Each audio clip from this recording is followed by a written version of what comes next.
Good evening and welcome to the regular meeting of the Revere School Committee. Please rise and salute the flag.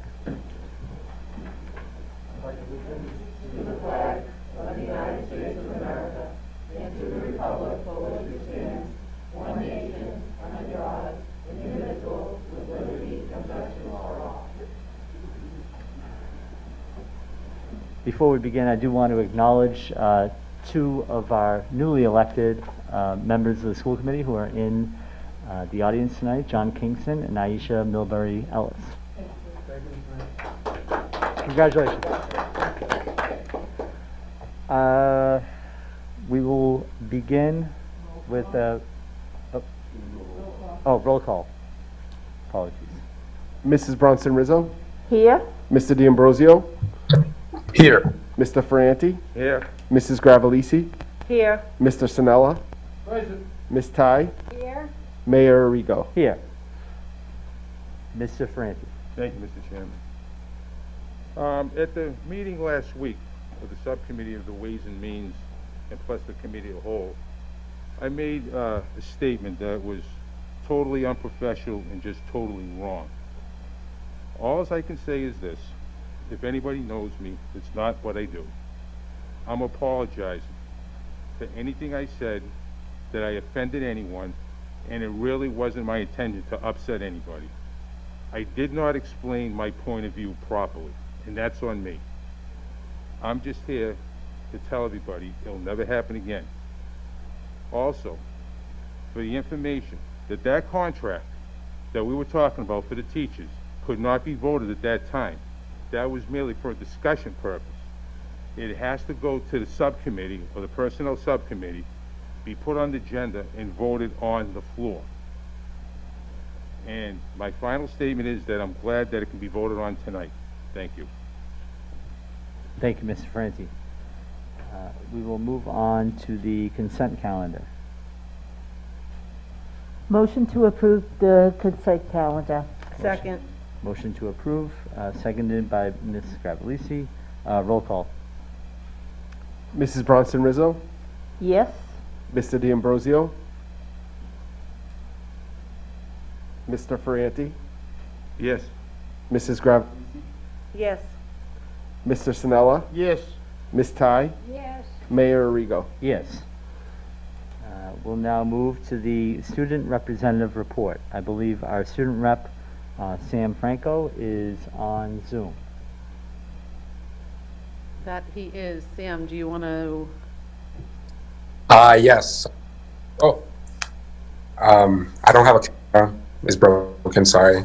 That's okay. Um, You but- can take a verbal report. All right.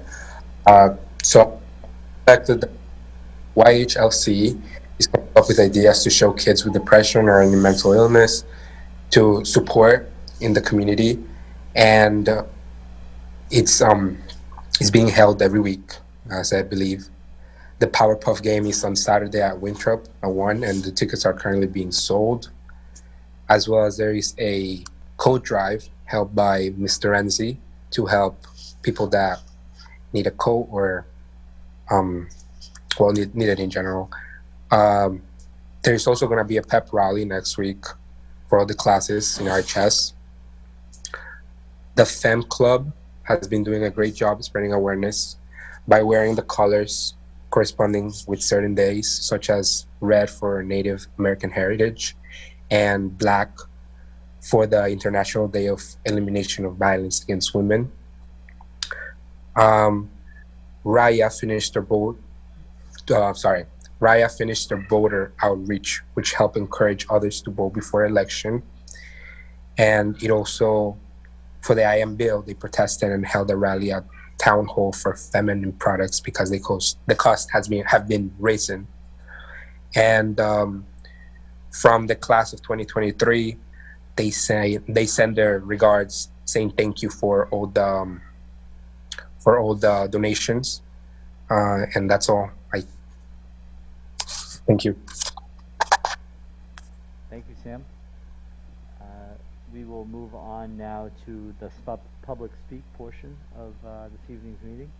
Dr. Kelly, is there anyone, seeing nobody in the audience, for public official, public members of the public. Is there anyone on Zoom who would like to participate? If there is, please raise your hand.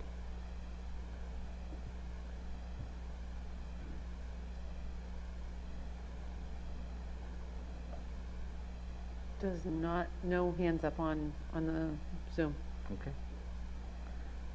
We will close the public speak portion of tonight's meeting and move on to the superintendent report. Dr. Kelly. Thank you, Mr. Mayor. We're going to begin tonight with a presentation by some of our friends at the Garfield Middle School. And I know that Principal Paczynski is here. He's coming on now, and he's going to help us know who else we need to promote for this presentation. I know that the Garfield School is going to talk to us a little bit today about relationships and restorative practices. So, Mr. Paczynski, I'm going to make you a co-host, or if you want, I can promote the folks who are presenting with you. Let me know. Oh no, if you're okay, since it's been a little while since I've been on Zoom, but if you don't mind promoting them, I have Ms. Eshelman should be in attendance along with Ms. Kelly, and Ms. Andrea Kelly, as well as Ms. Mcdonald, Emily McDonald. Okay, I think they are all with okay? us now here in the presentation zone. All right. Now, I do have a number of students as well, Dr. Kelly, that I'd like to include. One is Mateo Absolutely. Pacheco. Okay, we have Matthew. Mia Waldron, We have Mia. Ian Verselden, We have Ian. Giselle Fulcar-Cadon, Giselle is with us. Joseph Pinto. Joseph is with us. Great, and Damian Caban. Okay. All right, well, thank you all for joining us, for the students and the teachers as well. But thank you as well, distinguished members of the Revere Public School Committee, for inviting the Garfield Middle School to come and speak on restorative practices and the power of positive relationships. Again, I believe we just had an introduction, but I'm joined tonight by Ms. Kelly, Ms. McDonald, Ms. Eshelman, as well as a number of students who you just met, and you'll be able to have the opportunity to hear from in the imminent future. But thank you once again. Okay, and I am So- going to just share my screen and bring your presentation up so that everybody can see that. Great. Thank you very much. And that was my first slide, was the introductions. So I appreciate that. Thank you.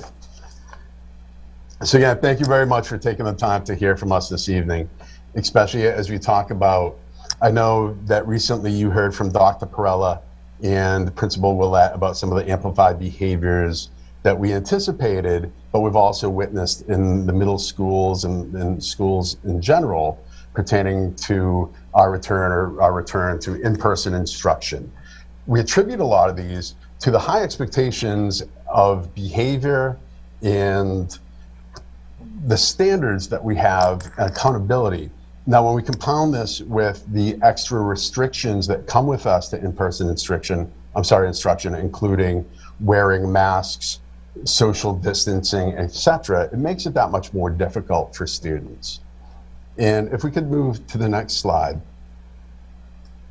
Revere Public Schools has the 4 R's of rigor, relevance, relationships, and resilience. And I'm going to move quickly to the next slide because the Garfield Code, the Gator Code, is respect, responsibility, and relationships. And relationships is underlined there because I really want to highlight that, because that's the word that really exists between the 2 codes, between public schools and our own. And that's something that in my 4 years as the principal at the Garfield Middle School, we have really, as a team, as a staff, really pushed to develop the power of positive relationships. And that's the relationships between staff and students, students and students, staff and staff. And there's really the drive that we have behind that, and something that I, as an educator, have tried to instill in my staff. And if we could move on.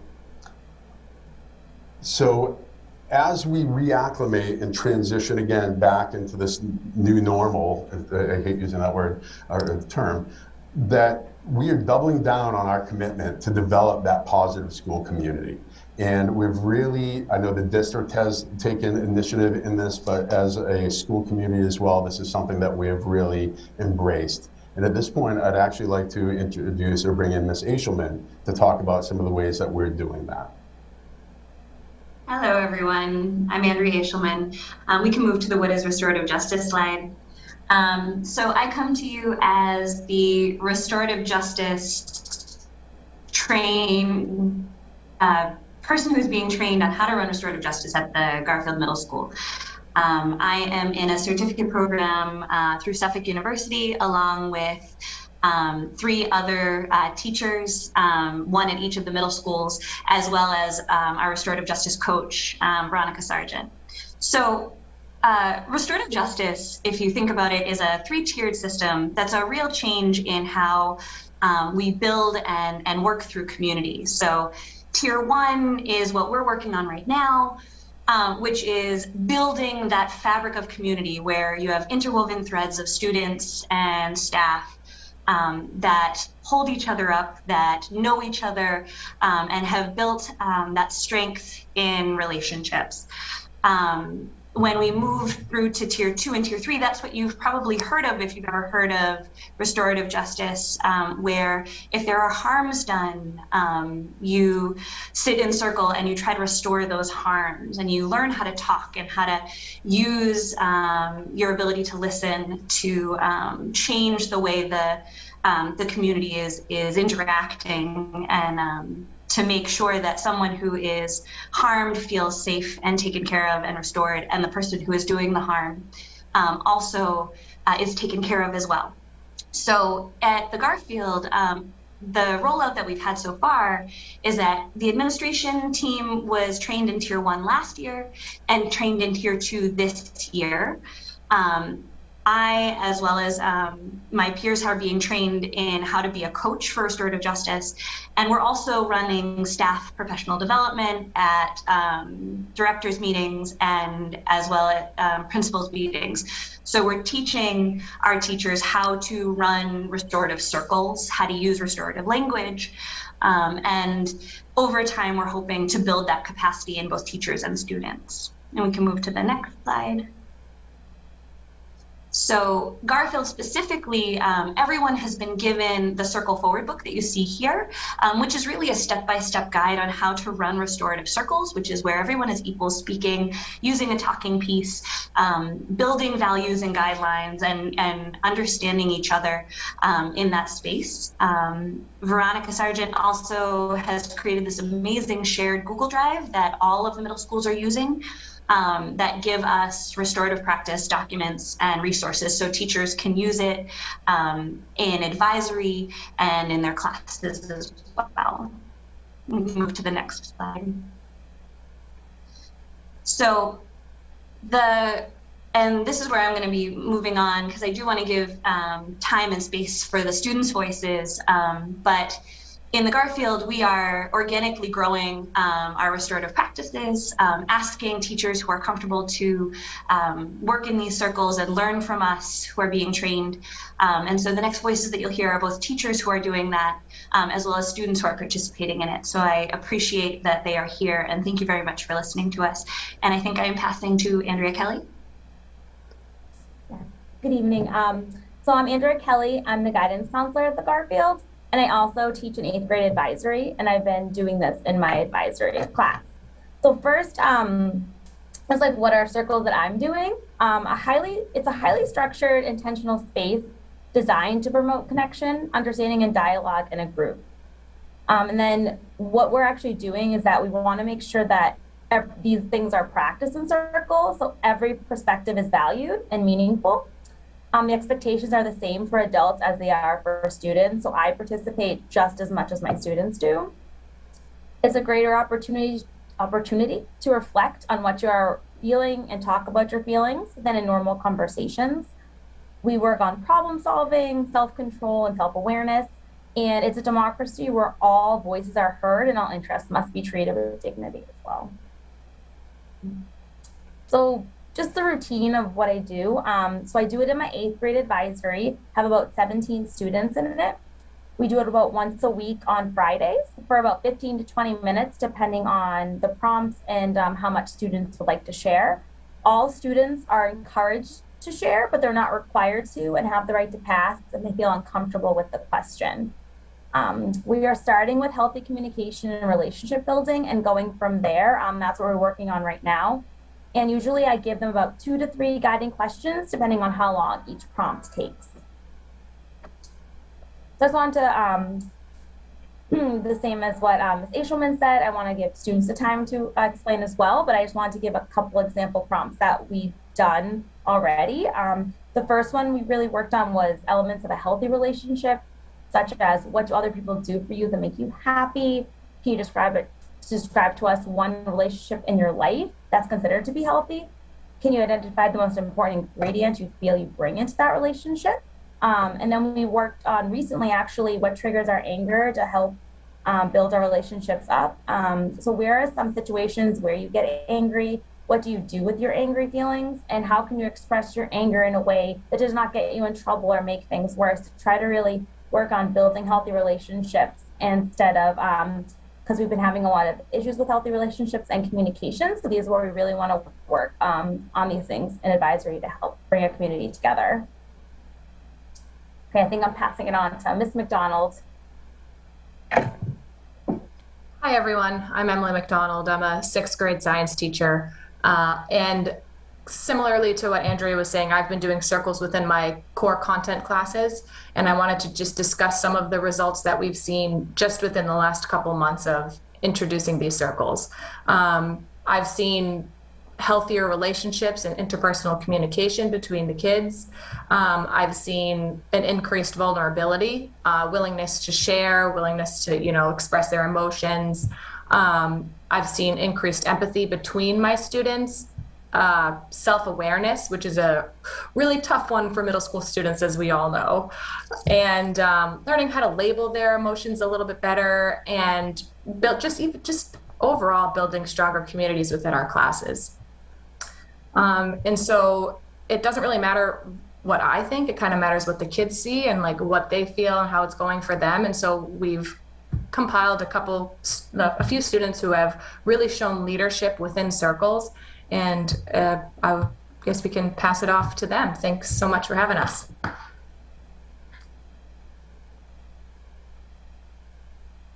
All right, thank you. So I believe is the next slide, does it go to Mateus? I think so. I believe. Those. Did we miss some slides? Yes.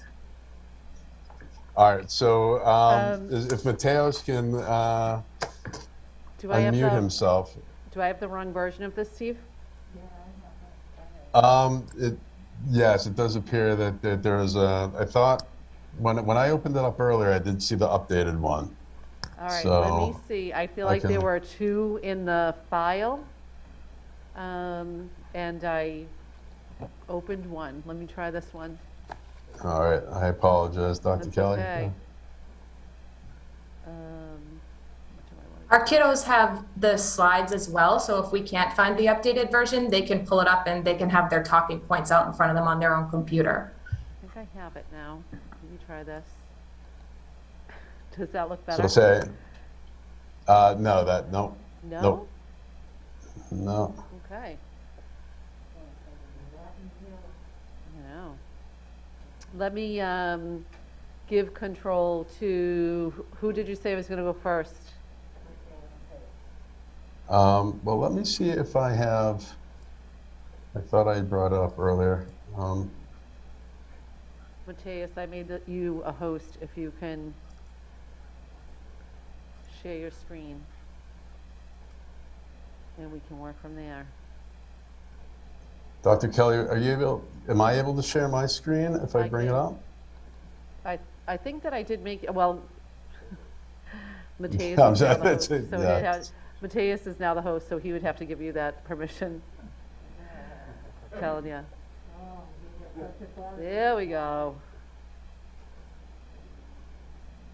All right, Mateus, you okay for driving for the rest of this production? Yeah, sure. So I'm Mateus Pacheco, one of the students at Garfield Middle School, and one of my experiences of one of these circles is creating friendships. During these hard times of coronavirus, we've been staying home for like a year already, and it's good to create friendships so you can have more trusting relationships. You can have more friends helping you out, getting to know together as a community. It's not just going to be random people every single day in your classroom.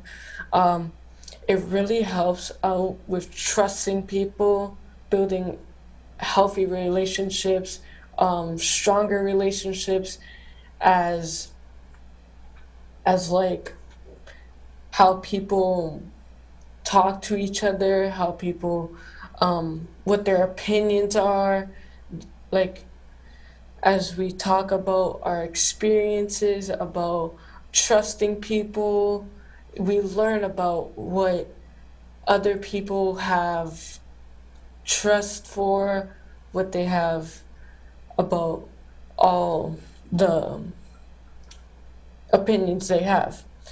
One of the things that really help us out with talking to each other is this little thing that we pass around, which is putty, which is a talking piece to people that are in our circle.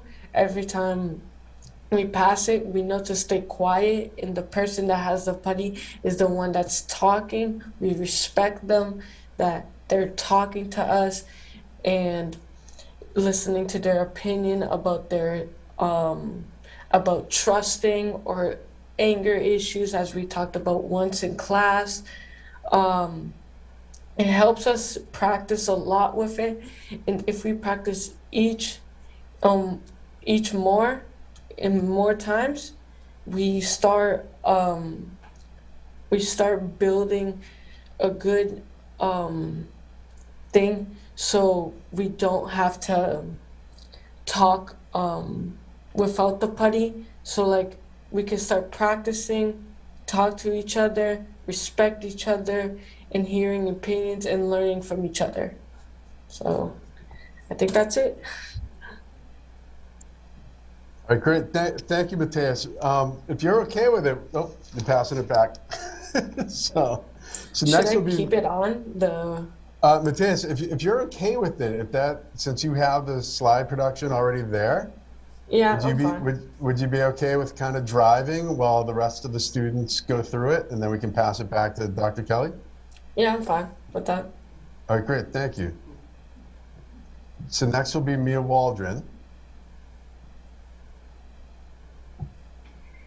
Hi, I'm Mia Waldron. I'm an 8th grade student at Garfield Middle School.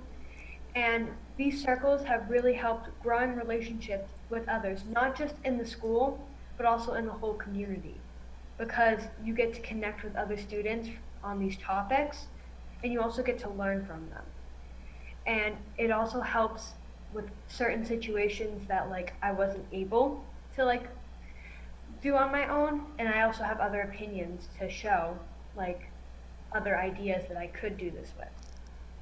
So lessons learned on this is how I deal with heavy emotions, such as like stress and anger, and how to like deal with that, and how to deal with healthy and unhealthy relationships, and how to tell the difference between them, which is very important. All right, great. Thank you very much, Mia, for sharing. And I believe Ian might be coming up on the next slide.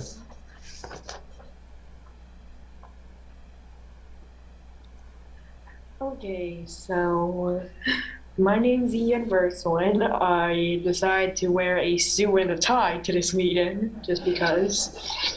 I just like Open Circle because it like gives you time to talk to your friends. It just like helps you get to know the people in your class better. It also helps you get to know other people's interests, and everyone gets a turn to talk. And it's helpful to like create share space and to create space to listen. And it's easier to communicate when talking in groups. Learning emotion skills or 5-finger breathing and mindful moments. Those are things that we learned in Open Circle, and it just helps you relax. And when I say this specifically, I mean like this first half part half sounds like the cafeteria, but in the cafeteria everyone's always like talking, and this is like one at a time, so then people can actually understand each other. I really like that about Open Circle. All right, great. Thank you very much, Ian. And you look fantastic with the suit and the tie. Really, that's, Giselle is followed up. Hi, my name is Giselle Fulcar-Cardona. I'm a 6th grade student at the Garfield Middle School. And I think that in Open Circle, it's really nice because you're learning that you're not alone in like anything. Like sometimes you'll feel like you're alone in specific things, and then someone will say and you'll be like, oh, like I'm not alone, like they also have gone through this, or they're feeling like this. And also it helps develop trust in relationships, because I think during this time in middle school, it's like you're learning who to trust and how to trust them. I think it's also really important because it's helping us build a community in our class and helping us build a community with our classmates. It helps us understand them, and it's like we're learning how to talk to each other. So like some people have different ways talking and understanding with Open Circle, and Open Circle allows us to learn each other's boundaries and communication styles. Like once in class, one of my peers had a suggestion for them because they had asked if they could be someone could be more specific when they would ask, hey, can you move this way? Like if they could say, can you move left, please? It also helps us understand each other's differences when we're in Open Circle, and it also helps us build our flexibility around others' needs. Well, thank you so much, Giselle. And next, I believe, is Joe Pinto.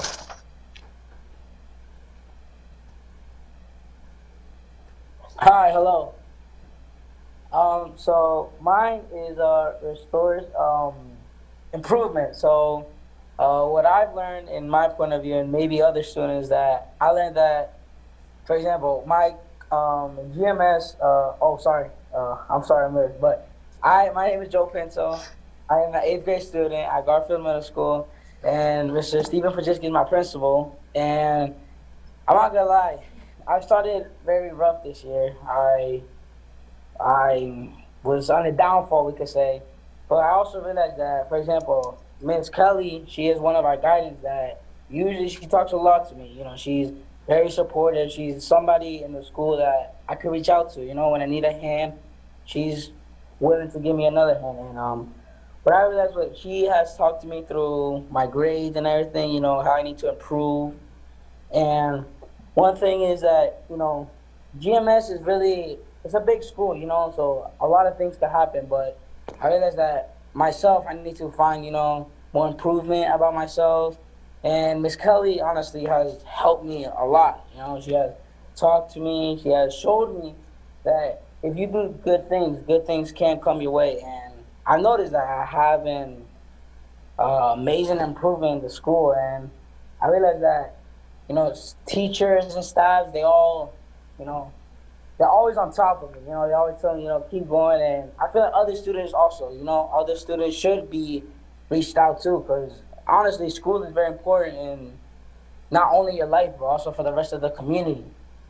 And what I want to say is that, you know, honestly, this school has done a great job, you know, helping me. And other students, some of my classmates even have, very good improvements. And yeah, that's all. All right, thank you, Joe. And I believe our final student tonight is Damian Caban. Hi, I'm Damian Caban, and one of the more things I want to point out is Open Circle, which is something that has helped me and has helped others a lot. And the next slide. My first reason why I think Open Circle is great, because Open Circle helps students focus more. I've seen some of my peers that are chattier become more relaxed and calm. I would say that this could help students who are struggling with not talking. This could also assist students who are in detention and feel safer by forming bonds with each other. Slide, please. Some of the ways I think Open Circle is better than harsher punishments are Open Circle and other restorative practices address and discuss the needs of the school community, build healthy relationships between educators and students, reduce, prevent, and improve harmful behavior, repair harm and restore positive relationships, and resolve conflicts, hold individuals and groups accountable. Next slide. My second reason why I think Open Circle is better is Open Circle builds better relationships with teachers and students.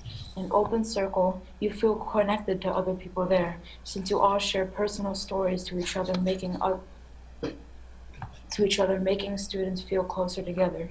It also allows teachers to see a different side of their students. Next slide, please. Reason number 3. One pro of Open Circle is that it's fun to participate in. During school hours and detention, students don't get to socialize much. However, during Open Circle, kids will be able to speak amongst each other. By adding games, it is easier to share and connect with each other. Now I want to list some of the more negative effects of detention. The silence mandated by detention does not allow students to express their thoughts. Students are also not able to talk about why they got detention and how they're feeling about detention.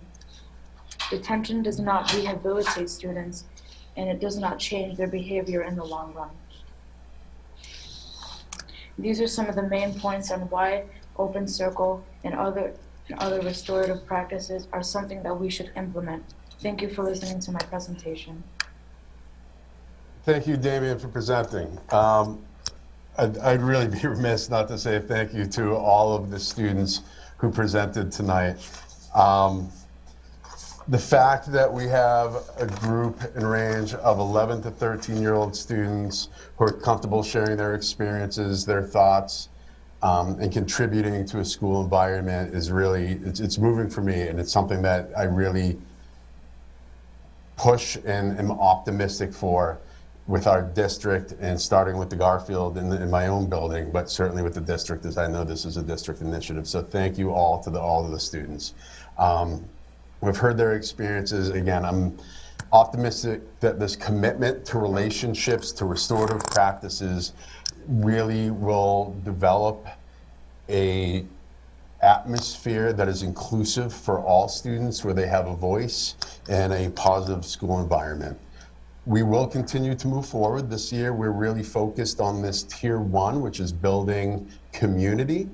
That's certainly part of the restorative practices, is to belong to something larger.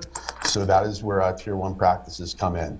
As we move forward, we'll be building staff commitment and capacity through professional development opportunities, and really focusing those Tier 2 and Tier 3 interventions of restorative practices and dealing with issues in the present in the next 3 to 5 years. But again, I thank you, school committee members, for taking the time to listen to us, and I thank my teachers for joining us, and most of all, I thank our students for sharing your experiences with us. And I look forward to hearing more of them and continuing on. So thank you again. That concludes our presentation for this evening. Thank you, everyone, for that great presentation. Do any members have questions or comments? Mrs. Rizzo? Yes, thank you to all. It was a extremely informational, wonderful presentation by all, the educators and the students themselves. So I just have a small question, maybe Ian can answer, or one of the others. Is the 5-finger breathing or the mindful moments done in the classroom, or is it something that you've learned to take home and do on your own also? The mindful modes are something that we learn in the classroom. Okay. Thanks, Ms. Mack, for teaching us this stuff. It's really helpful just for like, us to be a calmer, better person. That's so true. And I guarantee you must have shorts on with that shirt and tie, right? Yeah, I actually do. I had sons, I know.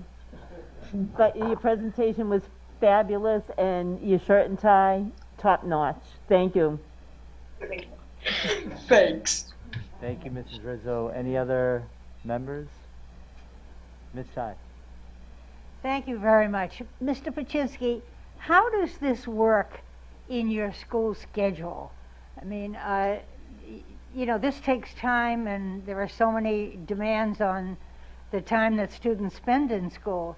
How do you work this out? Is it just in advisory or do you do it in some other ways? No, that's a great question, because certainly restorative practices or restorative justice is something that takes time. And the one thing with the Garfield was at one point in time, we were the expanded learning time that we had the extended advisories. However, as we've had advisory established so long at the Garfield, that's something that we still have worked into our schedule, even though our schedule has changed. So one, as Ms. Kelly pointed out, is our guidance counselor, which Ms. Kelly does have an advisory. This is something that is implemented through advisory and during advisory. However, that being said, Ms. Mcdonald, who also has advisory, also implements Circle during her core classes.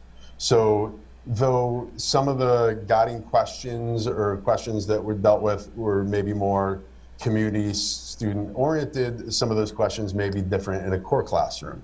But again, it still develops if at that time, and certainly with the social emotional needs and the social emotional learning and the reacclimation, we have found that it's, or I believe, that it's worth spending a few moments in that core class to develop the community of a classroom that you can focus then on the content. Thank you. Yes, I believe that too. It's worth the time that we devote to it. Thank you. Now, thank you for the question. Any other members? Okay.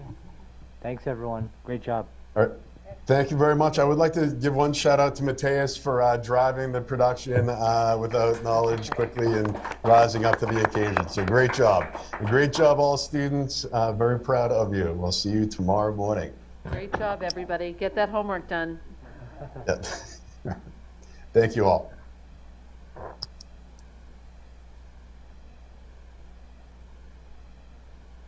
Okay, I am going to, while those panelists make their way onto other parts of their life, I'm going to bring up Cheryl Cole, who is going to talk to us about the food services program.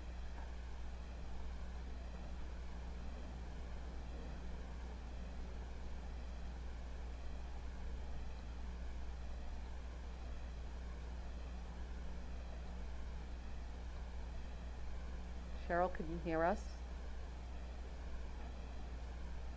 She is on mute.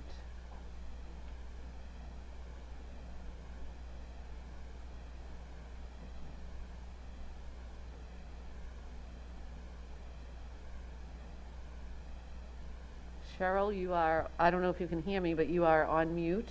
Yep. Can you hear me now? Ah, now we can, yes. Okay. Good evening, everyone. I'm sorry. Sorry about that. Thank you, Dr. Kelly. Thank you for inviting me. I would like to take a few minutes to just talk about our school meals program. And I have put together a hopefully short but informative PowerPoint presentation to just highlight some of the things that are happening within our schools. If you could just advance to the next slide. Am I in charge of? Thank you. Nope, I got it. So a couple things I want to talk about is just to look back at what our teams have done within all the buildings in the district and where we stand now as we move closer to how things used to be. If we could move on to the next slide. So just a couple of things I really need to highlight is how our teams adapted through the height of the COVID pandemic. We had to change our meal service within 3 days, and during that time that our students were remote learning, we were still able to feed families within the community. There were many changes that were made to the program, but I do have to say that our teams that we have in our locations are amazing. And a lot of the slides and information I'm going to be sharing are real stock photos. So I just want to highlight that. If we could just go on to the next slide. So throughout COVID, many families across the country were affected. The bit of information that we're sharing here is 3 million families were unable at times to provide adequate, nutritious food for their families. I do want to share that during the pandemic, our school district did serve over 1 million meals. That is a great number when we think about some of the challenges that were taking place during the height of the pandemic. And as our students transitioned back into the hybrid situations, there were many challenges within the department that were faced. So one of them was staffing shortages.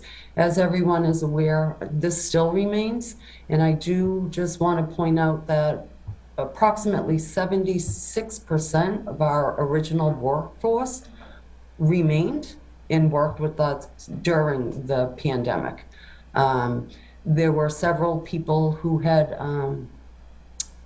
retired, and there were several people that for other reasons left their positions, but for all the promotional positions, they were filled within. So those were some great opportunities for many of our staff members. There was a job fair that was held within the city.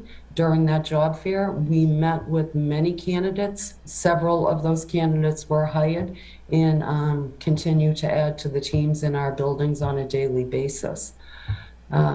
Some of the things that we really try to highlight with our team members is recognizing them. This is something that I wish I were able to do every day, but it's a feeling of positive vibes that continue through the workplace, even through those challenging times to every day now. If you could just advance the slide. So there are hiring practices in place, there are training methods in place, and again, the recognition and what we try to do is provide opportunities for all of our team members that they stay employed and stay engaged. The professional development that we offer to them is something that we take great pride in too. There are ServSafe certification classes that were made available, and I just want to give a shout out to 15 of our employees who recently renewed their ServSafe manager certification. This is a certification that is not easy to obtain, and I just want to compliment those 15 people on the success of their certification. If we could advance to the next slide. This is a picture of one of our teams during the height of the pandemic, and this is one of the ways that we made it happen. Again, it was not easy, but we overcame many, many challenges, and again, I really, really just want to highlight our employees during this piece of our presentation. If we could advance. So I had talked about labor challenges, and the other thing that we are facing is a strained supply chain. This is something that people may not have seen initially, but as you walk into supermarkets nowadays, it's something that you may witness. There is a shortage of supplies as a result of the pandemic. We are overcoming that challenge, and the way that we are doing it is by constantly adapting our menus. If you could advance to the next slide. I just want to talk about some of the ways that we've done that. We receive deliveries every week from a large supplier. that supplier is struggling with supplies as well. So what Aramark has done has taken proactive steps. These proactive steps began at the beginning of, it was approximately January of 2021, that we knew what we were going to be facing. And I do want to say that what Aramark has done is expanded those options of suppliers for us. I know that there are school districts across the country that are struggling, and some local school districts have been highlighted on the news recently. I am happy to say that, again, the pain is there, but we are overcoming those challenges by constantly adapting our menus based on supply chain. If you could advance to the next slide. So one thing through the pandemic, the USDA was aware of many different challenges that school districts would be facing as the students went from full remote to hybrid and then transitioned back into the buildings. So some of those waivers, there were over 100 waivers that USDA had put forth. We in Revere, at the beginning of transitioning our students back, had to utilize a few of those waivers. One of those waivers was saying that basically, if there are shortages in supply chain and we needed to make changes to our menu to adapt to them, in other words, if we were not able to offer all of the meal components, then that was accepted. I am very proud to say that that has not been the case. That is a waiver that we could have utilized. That is a waiver. Up until now, we have not had to. The other thing that USDA had released was waiving the congregate meal requirements. And basically what that was saying, that we could change the style of our meal service just to ensure that our students would be allowed, to get their meals safely while returning to school. And then there was also federal funding that became available to assist school districts with the significant cost, the increases we have seen as a result of the pandemic. So what we have done in Revere is taken that extra funding and we have put it back in the food. And again, what I do want to highlight is these photos are not stock photos. These are fruits and vegetables that we are serving to the students within our district. We can advance. And this is just a little highlight of some of the things that we are hearing from the community, and the feedback is positive. Our meal program is on social media. It is something that we really have concentrated on increasing. And again, between Twitter, Facebook, and Instagram, the word is out. We show pictures of our food and we hear back from our community members about that. So breakfast, if you can just advance to the next slide. Breakfast has always been a challenge in school districts because as students are arriving and seating is not available, driving that participation can be a challenging thing. Trying to continue increased participation during the return of our students, again, is a challenge that we overcame. By working with building principals and setting up points of service that made sense, we have been able to increase our breakfast slightly. And I say slightly, and I will go through that information as we move further through the presentation. But basically, as our students do enter the buildings, there are prepackaged breakfast available to them from mobile carts. And again, by working with building principals, we did establish those high traffic areas that are convenient for the students, and we have seen success as a result of that. Elementary and middle school lunch. Again, what I wanted to do was share with you the photos. These are the meals that our students are seeing. If you could just go to the next slide. And this is just a sample of the photos of the meals that we are serving at the high school as well. So one of the challenges with growing lunch while ensuring safety, one of the ways that we are able to do this, and again, I need to compliment our teams, our meals are prepared fresh every day. Packaging options, which have become a challenge throughout the industry, is something that we have been able to utilize. It does make it more convenient for students to be able to receive their meals in a grab-and-go fashion and be able to take them throughout many areas, because as our students returned to the buildings, there were many different areas where students were consuming their meals. So the student experience, this is something that's very important. If you could just go on. Aramark does have a student viewpoint survey, and this is something that we will be launching in spring of this year. And this is just a survey that we can put to our students to get feedback. We will be reaching out to building principals to help us utilize the viewpoint survey and to be able to obtain the most results as possible. So what we have found is that a lot of students had concerns about their meals.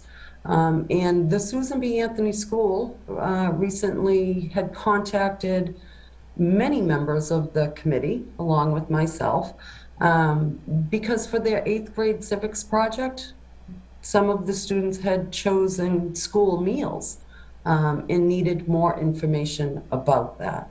They had asked questions such as, why are meals different? Why aren't there as many options? The things that students were used to seeing every day and they're not seeing did concern them. With those questions, I did reach out to the teacher, and committee member Stacy Rizzo and I did meet with these students a little over a week ago, just to be able to meet with them, address their questions. And I know that this is a project that will be going on for a couple of months, and I will make myself available to these students so that they can understand school meals and the regulations and some of the challenges as a result of the pandemic. So School Dish is a menu information platform that is available to all members of the school district. There's a few different ways that you can access it. There is a direct website, and you can also locate School Dish directly through the Revere Public Schools website by going to the home page, and then the next tab would be District, and then the Food Services tab. Within the School Dish is the school menus, there's nutrition information, and a lot of additional information. I just wanted people to be aware of this service, I guess is what I'll call it, that's available to them. And this is just a little highlight of our social media accounts. We have recently added to our Aramark team a person who has helped really expand that interaction with social media. One of the things that Bradley has shared with us is we are now reaching close to 3,000 residents with our social media post. Feed Your Potential 365 is also another resource. There is a lot of information, there's recipes, there's information through here, you know, interactive things that parents can do with their children at home. That link is also available through that School Dish link available through the Revere Public Schools website. And next we will talk about meal participation. So there's a few different ways that we need to look at participation to really be able to gauge where we are and where we were. So because fiscal year 20 really, you know, involves some interrupted service, What I have done is a comparison to our last full year of service, which was fiscal year 19, to this year's September and October performance. So when we talk about breakfast and lunch participation, the graph does show where we are in terms of the participation. And I'm sorry because I am fumbling papers in the background here. But this looks at it in terms of student enrollment to the number of meals that are served per day. So you can see that there is growth in both areas. So our program meals, when we talk about the daily averages, when we look at this chart, you will see that there's a slight decrease, and that is a result of our enrollment decrease. So to compare it apples for apples, so to speak, our program has seen increased participation, but looking at the daily meals, it appears different. So what we have done here is we have broken down that daily average of breakfast meals that are served by each building. So you can see that in some buildings there have been significant growth, and in other buildings there has been a decrease.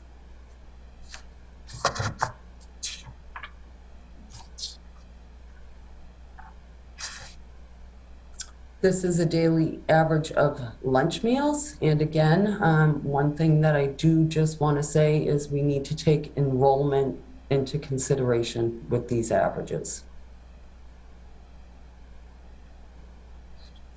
So the community eligibility provision is a program that's available to school districts, and it's something that Revere has tried to achieve CEP, which is the short version of it, for many years.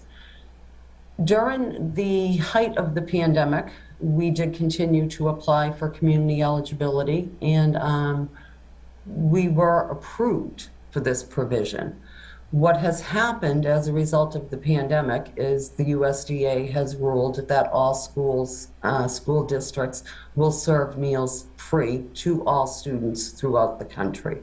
What I do want to share is that USDA regulation is in place to the end of this school year, but once that goes away, Revere Public Schools will be operating under the community eligibility provision as well. So what's next? Well, I can tell you we will continue to adapt the meal program to meet the student needs. It's something that we do well. It's something, again, I talked about some of the challenges, but it is something that we overcome those challenges on a daily basis, just to be able to deliver to our students and make their experience the best it could be. And what I just want to highlight here is as a sense of normalcy returns, so too will our program. We're getting closer to that, but as we overcome those challenges from unexpected disruptions from the pandemic, our commitment will remain to deliver an excellent meal program to our students. And that is the end of the presentation. Thank you, sure Cheryl. there will probably be a few questions. Thank you so much for your great work. Mr. Ferranti. Thank you, Mr. Chairman. Cheryl, how are you fully staffed in all the schools, or are you still missing people? The program is fully staffed to operations. I will say that. There are some buildings that are working with maybe a reduced number of employees, and that is a result of reduced selections, different style of meal service, things such as that. And my last question is that when you did the comparison from 19 to 22 going forward, breakfast meals and lunch meals, and the numbers in certain schools decreased, and you said it was their enrollment, what do you think the difference in the enrollment was? I'm sorry, I could not hear that. Okay. The breakfast meals and the lunch meals in certain schools have decreased from 19 to 22. And I realize 22 is only a couple of months. And you said the difference was the enrollment. And the enrollment numbers, approximately, what is the difference between 19's numbers and 22 numbers enrollment-wise? I believe district-wide, it's a little bit over 500 students. The one thing that I do just want to speak about, you can see a large decrease like at our AC Whalen school and the Hill School when it comes to breakfast participation. Prior to the pandemic, those two buildings, we did offer a breakfast in the classroom program. That program has not returned. Breakfast in the Classroom is a great program. It really does assist with the increased participation. So for instance, at the AC Whalen building, we used to serve close to 500 breakfasts a day. With that revised meal service that we have now, you can see we're right at around 250 per day. So that's quite a dip. The Hill Elementary School has also seen a decrease too. And again, I will say that the elimination of the breakfast in the classroom program is a key reason for that.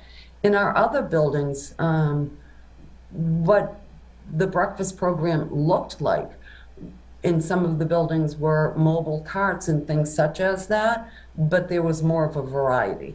So some of those students were able to choose between 5 or 6 different breakfast options, and that is no longer the case. There is basically 1 or 2 different options available currently to our students at breakfast. Okay, thank you very much. And if I could just add to that, Michael, you know, our offerings are limited right now because of COVID. We can't have kids gathered around a cart for 5 or 10 minutes deciding which item they want. And so everybody's been getting the same grab-and-go breakfast, grab-and-go lunch. But we are starting the transition back to our more traditional ways of delivering food. And so the kids at the middle schools and the high schools are seeing more options in the cafeteria now. We're reopening lines and figuring out ways to move forward in the pandemic. And just another piece of this data that I wanted to highlight, at the high school, you'll see a significant spike in how many kids are eating breakfast. And that, we think, is a function of the same grab-and-go style breakfast that we have now that we didn't have before. And so before the pandemic, the kids actually had to come in and go to the cafeteria to get a breakfast. Now we have the cart set up that whichever door they come in, they grab a bag and they go to class. And they eat their breakfast, you know, in their first period, or if they went to see a teacher before school, in that room. And in most of our classes, the kids are still eating breakfast in a classroom. So I just want to highlight the fact that that's different than a breakfast in the classroom program, which was more deliberate and came with the food delivered to the classroom. So it's not just about where the kids are eating, it's a different kind of program. And then the other thing that I'll say is we've seen a little bit of a fairly significant increase in lunch participation at the high school. And we do think a piece of that is because of the community eligibility provision, where especially high school students who might have had a little more social stigma around taking a free meal in the company of their peers no longer have to worry about that, because all of the students, because of the CEP program, get free lunch and free breakfast, so no one is othered by having to show an ID to get a free meal or something like that. Thank you, Mr. Dr. Franchi. Kelly. Any other members? Ms. Gravellisi. Thank you, Mayor Arrigo. Hi, Cheryl. You had mentioned that you had applied and were granted some waivers during the pandemic. Have those expired, or will they be expiring soon? No, all of the waivers that USDA put in place, and again, there were over 100 of them, they are in effect until the end of this school year. Okay, great. Thank you. Thank you. Mr. Sinella. Thank you. Cheryl, is the universal breakfast program still in effect? Yes, so Universal Breakfast was a program that Revere was always a participant of through Provision 2. The USDA has put forth free meals at breakfast and lunch for every student, not only in Revere, not only in Massachusetts, but throughout the country. So that is the model that school districts are all following currently. Again, that is in place until the end of the school year. We are not sure if that will continue beyond that. But for our Revere Public School students, that community eligibility provision is what will come next. So meals will remain free within Revere Public So they Schools. don't require filling out an application, as in the past? Exactly. Yep. Okay, thank you. Thank you. Any other members? Ms. Ty? Just an observation. I think that the fact that kids, especially in the high school, can eat wherever they want is a huge improvement, because there were always kids who did not want to go to the cafeteria for social reasons or for any number of reasons, and sometimes that has been a real problem. But I know that there are additional places in the high school that you have set up for where kids can eat. So for lunchtime, are there other places besides the cafeteria? I think there are, where kids can go to eat. Yeah, so Dr. Perella and his team, in working with Cheryl, when we were doing our reopening plan, we're talking about social distancing, especially when kids are eating and are not masked, and how we could facilitate that at the high school, where the majority of kids, I mean, we have over 500 kids in the cafeteria at a time at each of the 4 lunches, when we only allow them to eat in the cafeteria. And so this year, students have the option to take their lunch outside. There are a number of picnic tables in the courtyard. Kids will go out there even on chillier days like today, which we'll have more of coming soon. Kids are still welcome to go outside and take their lunch there. Other kids opt to eat their lunch in the Learning Commons, or take their lunch period in the Learning Commons, and kids are welcome to do that. There has been some angst as a result of that, because it does invite some wandering, which sometimes invites, kids outside of their friend's classroom doing this kind of stuff, and the teacher saying, get back to your lunch, leave my kids alone, I'm trying to teach here. So it's not without its downsides, but it definitely gives the kids a little bit more room to spread out and take their lunch period in a way that's meaningful to them. Okay, any other members? No? Okay. Thank you, Cheryl. Dr. Kelly? Thank you, everyone. Thanks, Cheryl, great job. Thank you. Thank you very much. Enjoy the rest of your night. Thank you. Our next presentation is from Jamie Flynn, who's actually here with us in person, a real live human being.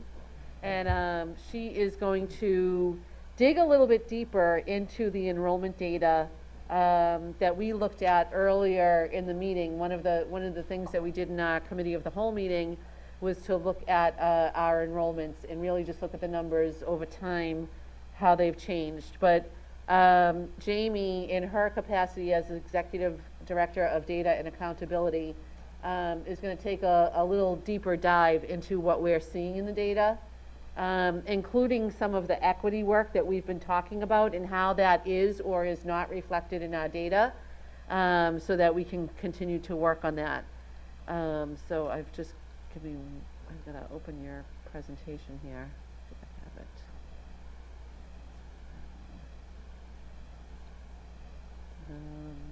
Bear with me for just a minute, Jamie. Is yours named Presentation 11/11/21? People didn't help me with how they named their files. Okay.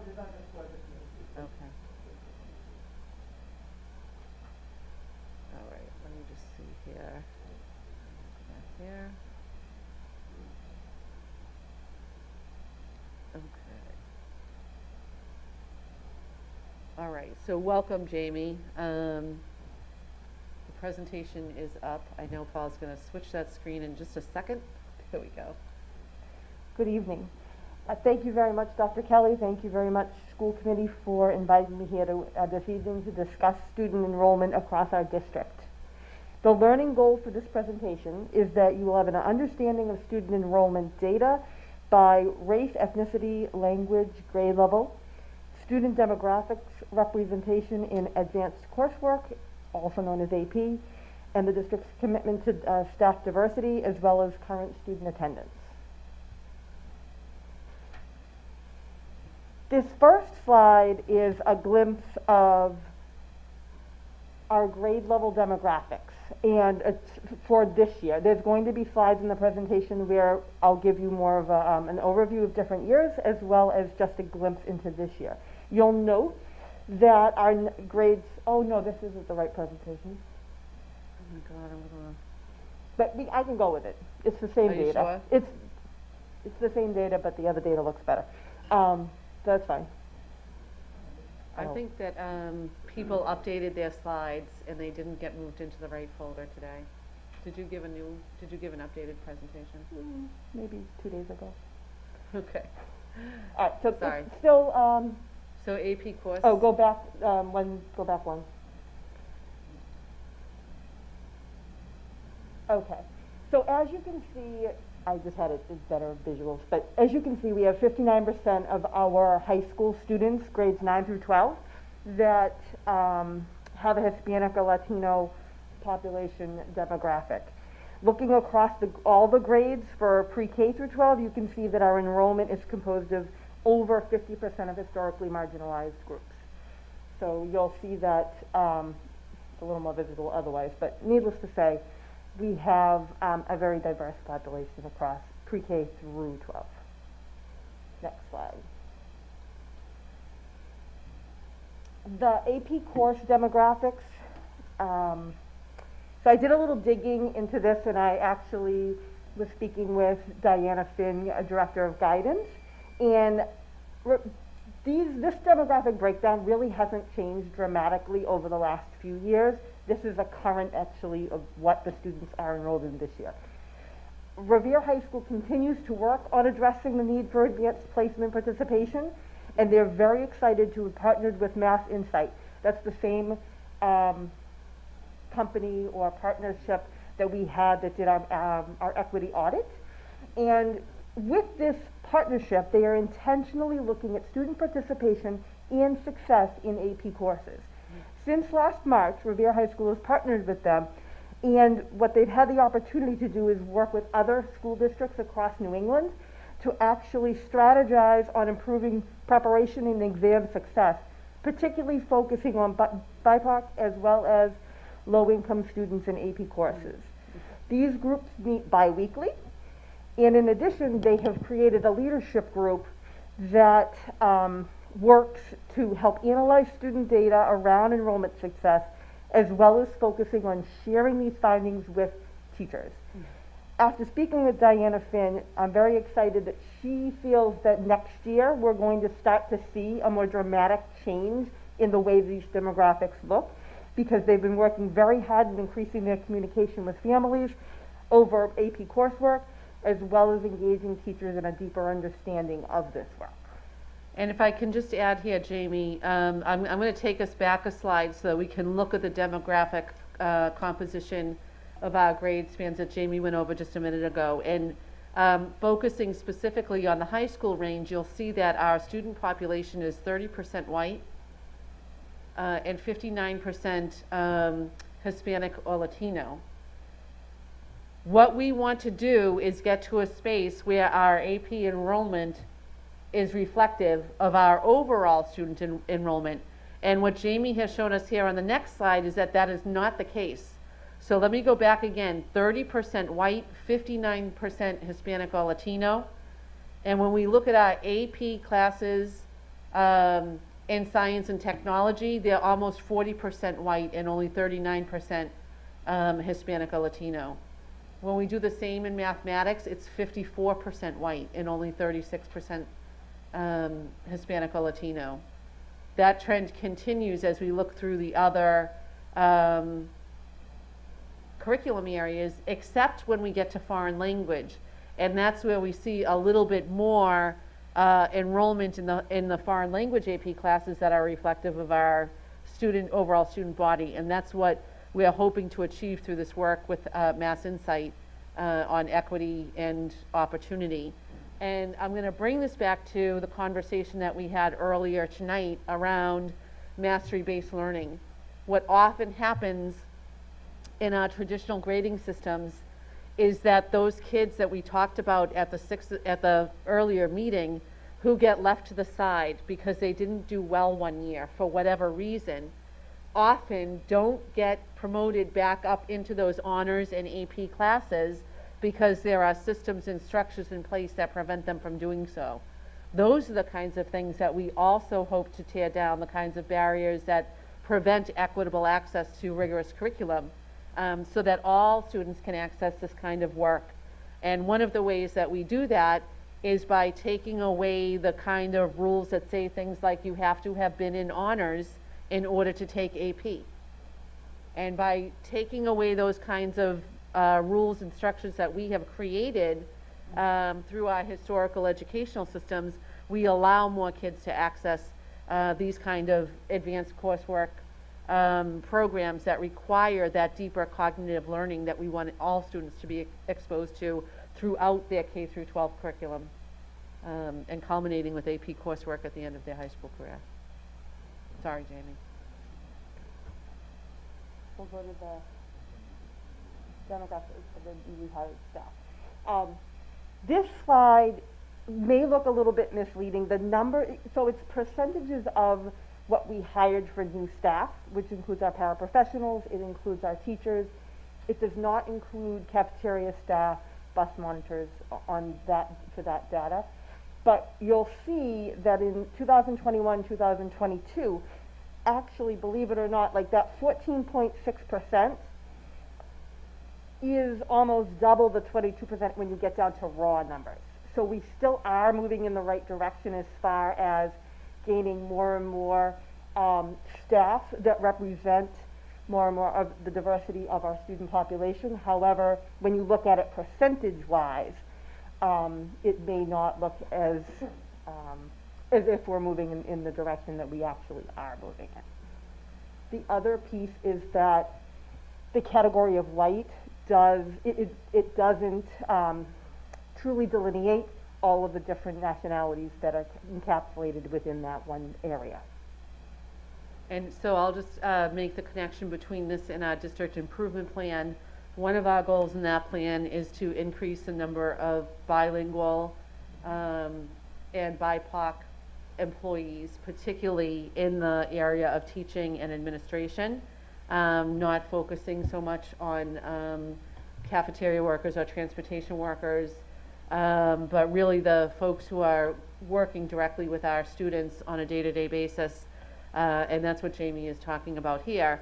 And her point about the percentage, this is 14.6%, but it's 14.6% of the 130 people that we hired this year. Remember, we created almost 70 new teaching positions and a number of new administration positions. So it's 15% of 120 instead of 22% of the maybe 20 new positions that we had last year, and similar number to that the year before. So you've already seen this data with Cheryl's presentation. I know you talked about it earlier as well. This is our October 1 data. And I do have to just say that 7141 for this year, many times you're going to see different numbers. Our numbers change daily, as you are aware. But when they calculate this, our actual number of students is, we only get a half of a point for every preschooler. And so therefore the actual physical bodies is higher than the number that you'll actually see on this screen. But these are our actual numbers comparing October 1 to October 1. Looking at this next slide for our demographics, it just pretty much highlights what you've already been seeing, is that our Hispanic and Latino population continues to grow. This slide, I wanted to point out, I know that we do a lot of work on making sure that we encapsulate at least 4 of the languages whenever we do any communication. This very clearly articulates the need for that and why we do that. 43.8% of our families' native language is Spanish. The English, it comes in second at 32.9, and then Arabic at 9.3, and Portuguese at 6.9. That 7% other is actually represented by 54 other languages. Our L population, as you can see, our L population is relatively consistent, but there's really something you want to look at is that second bar, which is the orange bar.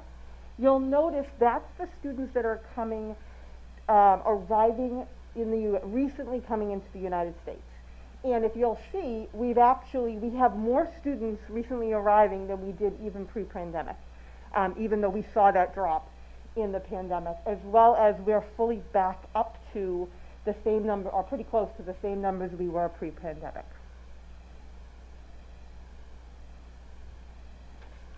Special education students and 504s, our numbers have stayed very, very consistent, and you're not seeing any drastic changes in those populations at this time. Now, going back to the earlier slide where we saw that little dip in our enrollment that we haven't started to, it doesn't look like we're growing, but we actually are. So we saw a big dip, obviously, last year in our pre-K numbers, and we're starting to head back up to where we were pre-pandemic. And you'll see the same on the next slide with our kindergarten enrollment. Again, we had that dip. Those 2 areas were probably where you saw the biggest dip in our enrollment figures, but they're heading back up. This slide I thought you'd be very interested in. We need to report on all kindergarten early childhood experience on every kindergartner. And when you look, our current kindergarten class, 48% of that class has no early childhood experience, which obviously will be impacting the classroom. And you can also, we'll go to the next slide. No, it's fine. So with that early childhood experience, you can also see that we've had a big drop. Where that's dropping is predominantly in the center base, which are usually a little bit more on the academic end. The next slide is a huge thank you to our families.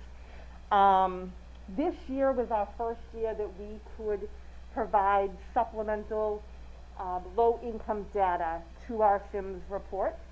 So what happened was at the end of the year, DESE took and gave us a list of families that they had income data about and said, we don't need to know about these families, we already have information about those families. And that was about 5,527 families. They said, but we don't know anything about these other families. Can you go get more information? It was a fully voluntary process. We had over 200 families help us, but only 113 where we actually met the stringent criteria that we were able to submit. But we were able to submit 113 students through this process. The family liaisons were great resources of doing this outreach, and the families that went and got, it wasn't like a little checkbox, yes, here's your information. These families had to go and get pay stubs or signed documents. Like, they really did a wonderful job trying to help us gather this information. So I have a sincere thank you to them. I'm going to add to this one if you don't mind, Jamie. The committee will recall that back in 2015, the state made a change in the definition of poverty from low income to economically disadvantaged. And as somebody who fought tooth and nail about that for the last 6 years, I have mixed emotions about this new process. As Jamie said, it's the first time that the state has allowed us to say We know these families better than you do, and you're telling us that they're not struggling financially, and we're telling you that they are. And they did create this system for us through which, under Jamie's leadership, the family liaisons and others identified 113 students that actually do qualify for economically disadvantaged status. To us as a school district, it means over $500,000 in funding. So it's no small thing what was accomplished in doing this. I will say that, as Jamie kind of alluded to, the state has gone, let's just say that they exceeded expectations in making it a daunting and arduous task. And the paperwork they require of families is something that we are continuing to advocate on Beacon Hill to see a change in, because they really have made it difficult for families to access the support that they need through appropriate school funding. But so it's a step in the right direction. It's going to mean $500,000 to our budget next year. It's 113 families, students whose families are now getting the additional services that they've always been eligible for. It was a lot of hard work on the part of our family liaisons and Jamie and principals and others. Well worth the effort, but it should be much easier for families to get what they need. Rant finished.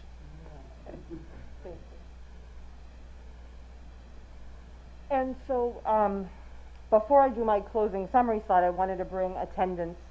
So, looking at attendance, I pulled out those students, or the percentage of students that had 10 or more absences. Why did I do that? The state identifies chronically absent as missing more than 10% of your days enrolled, which at the end of school year is about 18 days.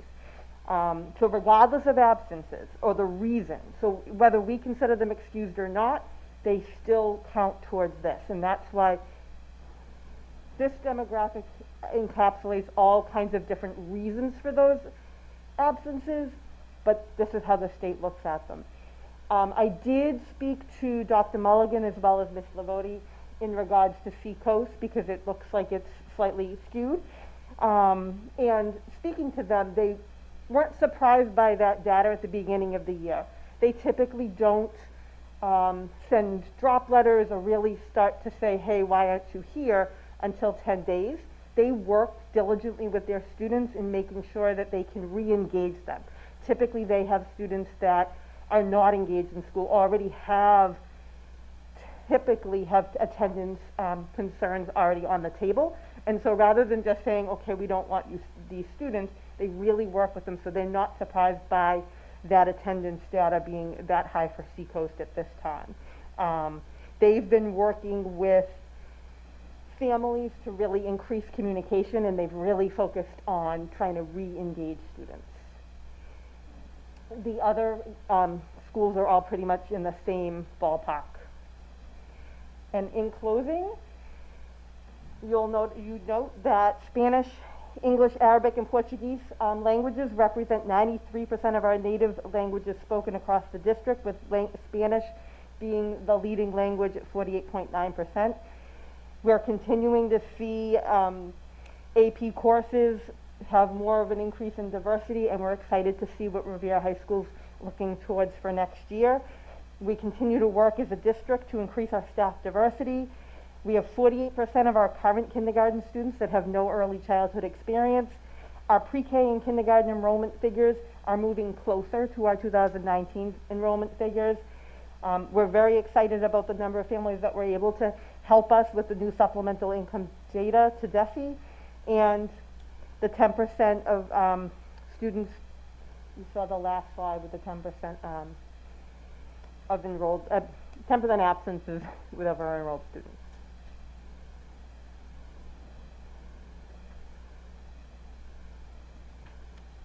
Do any members have any questions or comments?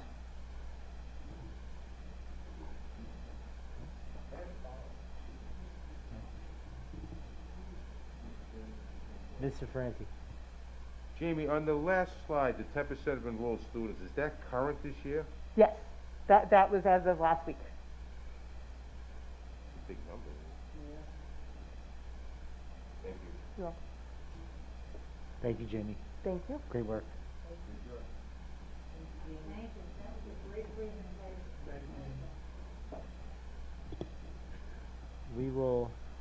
Dr. Kelly, that concludes Superintendent's report, correct? It sure does. Okay.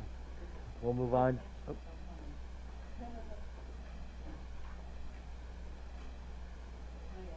Of course. Right. Two quick items that were not on the agenda, but I think that the committee and the people, the public at large would be interested in knowing. One is that Sarah Robleski from Channel 4 Meteorology is going to be at the Garfield Elementary School on November 22nd and 23rd and be doing her weather report with our 3rd grade and 5th grade. So we're very excited for that. And I also want to let folks at home know that we are launching a scavenger hunt to help people become more familiar with our website. And you can find information about the scavenger hunt on the website. There will be 2 prizes, one for an adult and one for a student, who complete the scavenger hunt and submit their answers. They'll be entered into a drawing to win gift certificates to local restaurants. So we're trying to make it a fun way for people to find the different pages and things that are available on the new website that just got launched. I think it was in August, it might have been September, and help people become more familiar with it by giving them little riddles for things to find, and hopefully that will engage folks. So please do take a look at the website. It's www.revereps.org. Sorry, Revere K-12. It's so late in the day, my brain doesn't work anymore. So let me say that again, revereK12.org, and engage in the scavenger hunt, if you like. Thank you, Dr. Kelly. We'll move on to the report of subcommittees. Mr. Chairman? Mr. Franti. Thank you. There was a meeting on November 9th of the Subcommittee Ways and Means. In attendance was myself, the chairman, my members Carol Ty and Fred Sinella. Also in attendance, school committee members Stacy Rizzo, Susan Gravellisi, Anthony D'Ambrosio, Mayor Brian Arrigo, our CFO Matt Cruz, Superintendent Dr. Diane Kelly, and Assistant Superintendent Danielle McCoba. There were 2 issues in front of the committee. The first one was the allocation of carry forward funds from 21 to 22, and a brief discussion about transportation costs. The carry forward going into next year's budget is going to be $11,075,504.79, and it's been broken out into 3 different categories. The first one is $7 million will go to all the different schools next year. There's also going to be a $3,610,504.79 in a reserve fund, and there was allocations asked of the committee for $465,000. I will briefly just say what they were and the amounts. There was one for $15,000 for the NEASC committee expenses. There was $50,000 to the Parent Information Center for an assistant.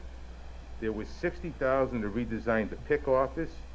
There were 3 teachers that are going to be hired, EL teachers, one at the Rumney, one at the Garfield, and one at Susan B. Anthony. There is a $10,000 substitute director stipend for transportation, and there is $150,000 allocated to security cameras at the Rumney Marsh, the West Revere, and the Par Revere. And that will basically, and also, I'm sorry, there was also an ask for 3 additional directors of $360,000, but that's being tabled for a later date. There was a brief discussion about the transportation costs. Right now, the account's running a small deficit, but we believe that by the end of the year, we should be okay with that. At this point, I would like to read the letter from CFO Matt Cruz, and it's the following. Please request that the school committee vote at their November 16th meeting to approve the appropriation of our free cash carry forward funds of $11,075,504.79. $11 million, I'm sorry. Did I say 11,000? I'm off a little bit. It's a couple of zeros.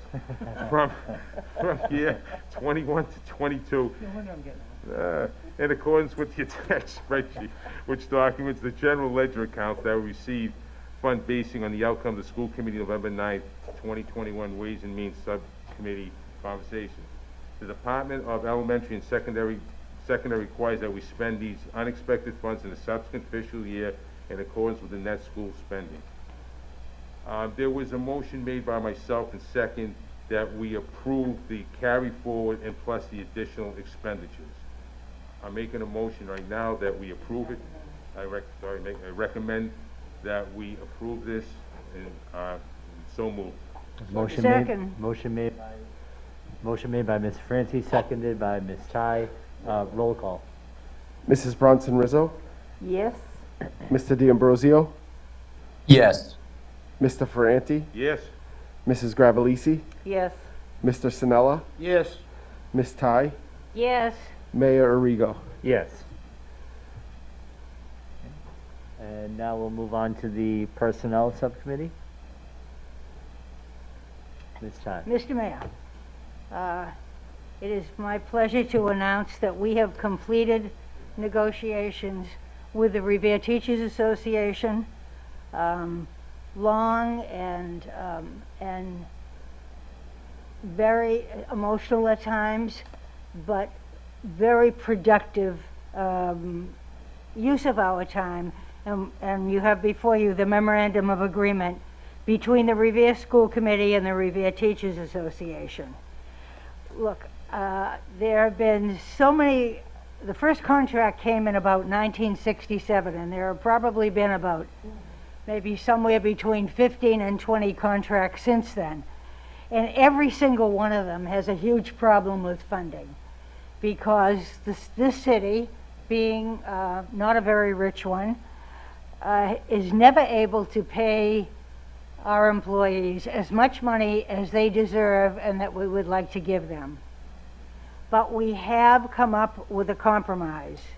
The essence of negotiations is compromise. Both sides should come out of it not completely satisfied, but both sides should come out of it with something that they can live with. So we have a cost of living adjustment for 3 years with a 2.5 increase in salary in the first year, a 2.5 increase in the next year, and a 2% increase in the following year. The school department and the Teachers Association worked on professional development language and stipends for various professional development. Also on grievance language, so that we would be able to have a speedy and maybe less complicated procedure that by which we would deal with teacher grievances. We allowed that we would do something to tell them ahead of time about the calendar. We talked about our new grading language in there, and created a formal statement about what online courses would be accepted for leave. We also gave them an additional personal leave. As you know, our teachers and our staff, our school system is open much longer than the bare minimum required by the state, 180 days. Our kids go to school for 182, and there are other days on which teachers report. Recognizing that many of our staff have devoted their lives to teaching in Revere, and many more, and this is our history actually too, many more plan to spend their professional lives teaching in Revere. We made adjustments to the existing longevity schedule, ranging from 10 years at $2,000 and 35 years at $6,000. We increased the sick leave buyback. We increased the number of days that people could have for bereavement leave, for other leave as necessary, and gave the superintendent, of course, discretion to give, in an extraordinary case, to give more than is prescribed in the contract itself. It's something, again, as I said before, that we have been able to live with. I didn't count the hours. I didn't count the almost midnight runs that we had any number of times, but it was very difficult, as it should be. because there should be an exchange of ideas. I was in on the first contract that came out in 1967, and I've been on one ever since, and none of them have ever been easy. But at this time, I would like to make a motion that the full school committee give their approval and fund the memorandum of agreement between the Revere School Committee and the Revere Teachers Association, and direct the superintendent to integrate this language with the current teacher's contract that we have for signage at a future point. Motion made by Ms. Ty and seconded by Mr. Sinella. Before we take a roll call, I do want to acknowledge that that two of our members, Mr. Ferranti and Ms. Rizzo, are recused from voting on this contract, and so they will not be recorded, but wanted to let the public know that.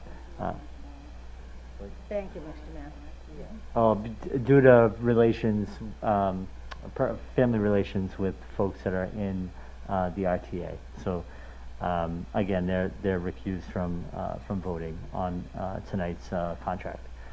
With that, we'll take a roll call. Mrs. Bronson Rizzo, Not voting? Mr. D'Ambrosio, Yes. Mr. Ferranti, Not voting. Mrs. Gravellisi, Yes. Mr. Sinella, Yes. Ms. Ty, Yes. Mayor Arrigo. Yes. Okay. We will move on to motions. Mrs. Rizzo?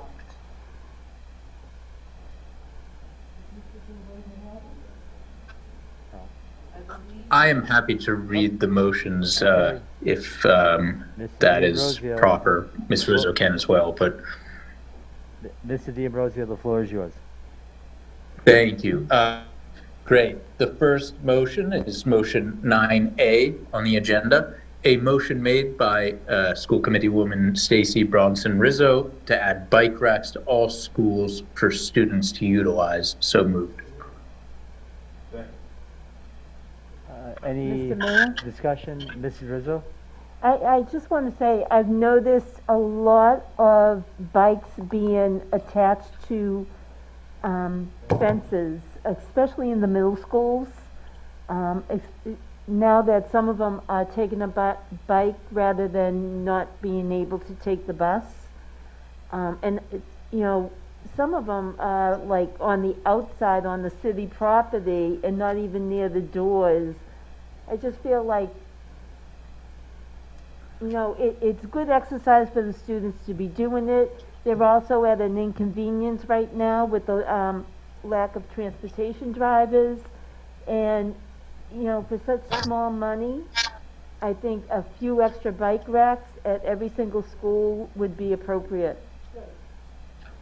I could. Dr. Kelly? Just to respond to that, I would like to bring the principals in and understand their perspective on whether or not there are enough bike racks. I know that in talking to some of the high school kids who chain their bikes to the fence outside of where we park, they do it because it's away from the crowd so that when they get out of school they can leave quickly and are waiting for their turn to unlock their bike from the crowded bike rack, right? So I would just like to invite them to be part of the conversation and understand, and maybe suggest where any new bike racks might go. Like I'm thinking at the high school, most of our bike racks are up here at the front of the building. Well, now with COVID, not all of the kids come in the front of the building, so we probably do need some down the back in other areas, but I'd just like to invite principals to be part of that conversation. Oh, absolutely. I mean, they know best, and maybe they can even talk to their student councils about it. I just know, I think it was just Thursday, I was at Susan B. Anthony, and students had their bikes attached to the fence on Sergeant Street near the playground. And it was like, I know we all always want to escape, but we can offer. Okay, thank you, Mrs. Rizzo. So the motion's been made and seconded. Roll call. Mrs. Bronson Rizzo, Yes? Mr. D'Ambrosio, Yes. Mr. Ferranti, Yes. Mrs. Gravellisi, Yes. Mr. Sinella, Yes. Ms. Ty, Yes. Mayor Arrigo. Yes. Mr. D'Ambrosio. Wonderful, thank you. The next motion is motion 9B, and it is a motion to encumber $70,350 for invoice number 87970.00.0 -6 for Perkins Eastman Architects DPC August 2021 professional services. So moved. Roll call. Mrs. Bronson Rizzo, Yes. Mr. D'Ambrosio, Yes. Mr. Ferranti, Yes. Mrs. Gravellisi, Yes. Mr. Sinella, Yes. Ms. Ty, Yes. Mayor Arrigo. Yes. Wonderful. The next motion is motion 9C. It is a motion to approve payment of invoice number 879970.00.0-6 for Perkins Eastman Architects DPC August 2021 professional services. So moved. Roll call. Mrs. Bronson Rizzo, Yes. Mr. D'Ambrosio, Yes. Mr. Ferranti, Yes. Mrs. Gravellisi, Yes. Mr. Sinella, Yes. Ms. Ty, Yes. Mayor Arrigo. Yes. Fantastic. The next motion is motion 9D, a motion to encumber $21,000 for invoice 11 for Left Field LLC, September 2021 professional services. So moved. Roll call. Mrs. Bronson Rizzo, Yes. Mr. D'Ambrosio, Yes. Mr. Ferranti, Yes. Mrs. Gravellisi, Yes. Mr. Sinella, Yes. Ms. Ty, Yes. Mayor Arrigo. Yes. Great. Motion 9E, a motion to approve payment of invoice 11 for Left Field LLC, September 2021 professional services. So moved. Roll call. Mrs. Bronson Rizzo, Yes. Mr. D'Ambrosio, Yes. Mr. Ferranti, Yes. Mrs. Gravellisi, Yes. Mr. Sinella, Yes. Ms. Ty, Yes. Mayor Arrigo. Yes. Great. And motion 9F, a motion to encumber $42,210 for invoice 87970.00.0-7 for Perkins Eastman Architect DPC September 2021 professional services. So moved. Roll call. Mrs. Bronson Rizzo, Yes. Mr. D'Ambrosio, Yes. Mr. Ferranti, Yes. Mrs. Gravellisi, Yes. Mr. Sinella, Yes. Ms. Ty, Yes.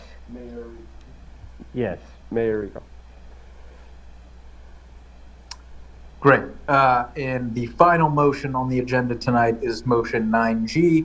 It is a motion to approve payment of invoice 87970.00.0-7 for Perkins Eastman Architect DPC September 2021 professional services. So moved. Roll call. Mrs. Bronson Rizzo, Yes. Mr. D'Ambrosio, Yes. Mr. Ferranti, Yes. Mrs. Gravellisi, Yes. Mr. Sinella, Yes. Ms. Ty, Yes. Mayor Arrigo. Yes. Okay, that does it for motions. Any other business? School committee members? Nope. Okay, seeing none, the chair will now entertain a motion to adjourn. The Revere School Committee will now stand adjourned. Thank you.